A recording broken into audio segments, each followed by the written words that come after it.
Saya ambil Dian itu bang, dia berjalan bang.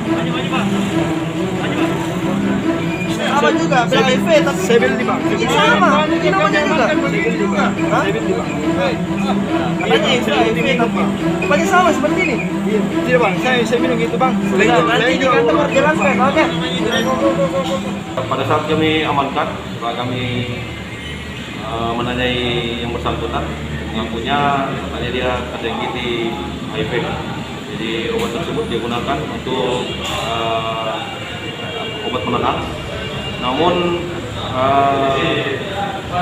terdapat kejanggalan karena pemuda tersebut kami dapati membawa 7 butir obat yang terkait tersebut. Barang bukti tersebut dia simpan di dalam bungkusan rokok. Personel kami menggeledah dan memeriksa, mendapati 7 butir obat-obatan daftar kita.